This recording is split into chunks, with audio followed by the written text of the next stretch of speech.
To present to you Dr. Martin Luther King, Jr.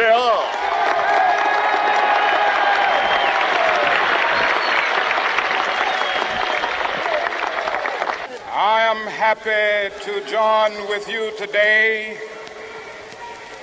in what will go down in history as the greatest demonstration for freedom in the history of our nation.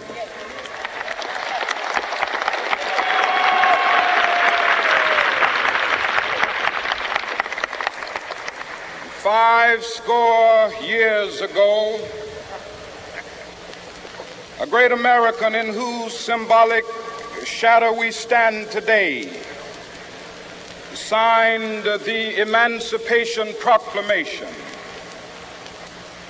This momentous decree came as a great beacon light of hope to millions of Negro slaves who had been seared in the flames of withering injustice. It came as a joyous daybreak to end the long night of their captivity. But 100 years later, the Negro still is not free. 100 years later, the life of the Negro is still sadly crippled by the manacles of segregation and the chains of discrimination. 100 years later, the Negro lives on a lonely island of poverty. I have a dream that one day this nation will rise up and live out the true meaning of its creed. We hold these truths to be self-evident, that all men are created equal.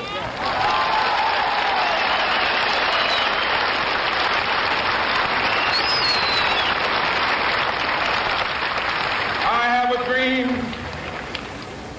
that one day on the red hills of Georgia, the sons of former slaves and the sons of former slave owners will they be able to sit down together at the table of brotherhood. I have a dream that one day, even the state of Mississippi, a state sweltering with the heat of injustice, sweltering with the heat of oppression, will be transformed into an oasis of freedom and justice. I have a dream. My poor little children will one day live in a nation where they will not be judged by the color of their skin, but by the content of their character. I have a dream today.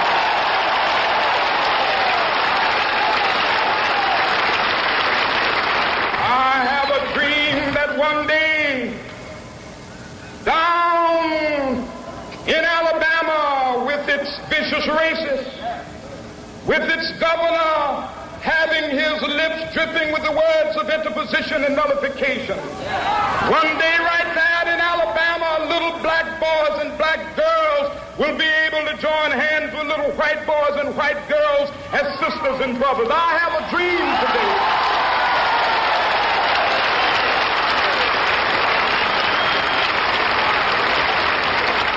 I have a dream that one day every valley shall be exalted, and every hill and mountain shall be made low. The rough places will be made plain, and the crooked places will be made straight, and the glory of the Lord shall be revealed, and all flesh shall see it together. This is our hope. This is the faith that I go back to the South with.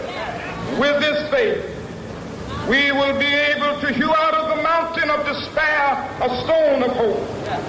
With this faith, we will be able to transform the jangling discords of our nation into a beautiful symphony of brotherhood.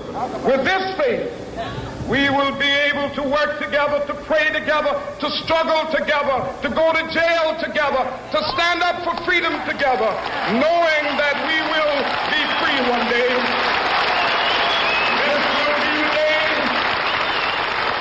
This will be the day when all of of God's children will be able to sing with new meaning, my country, tears of thee. Sweet land of liberty, of thee I sing. Land where my fathers died, land of the pilgrim's pride. From every mountainside, let freedom ring. And if America is to be a great nation, this must become true. And so let freedom ring. From the prodigious hilltops of New Hampshire, let freedom ring. From the mighty mountains of New York, let freedom ring. From the heightening Alleghenies of Pennsylvania, let freedom ring. From the snow-capped Rockies of Colorado, let freedom ring. From the curvaceous slopes of California. But not only that, let freedom ring from Stone Mountain of Georgia. Let freedom ring from Lookout Mountain of Tennessee. Let freedom ring from every hill and molehill of Mississippi, from every mountainside. Let freedom ring, and when it happens,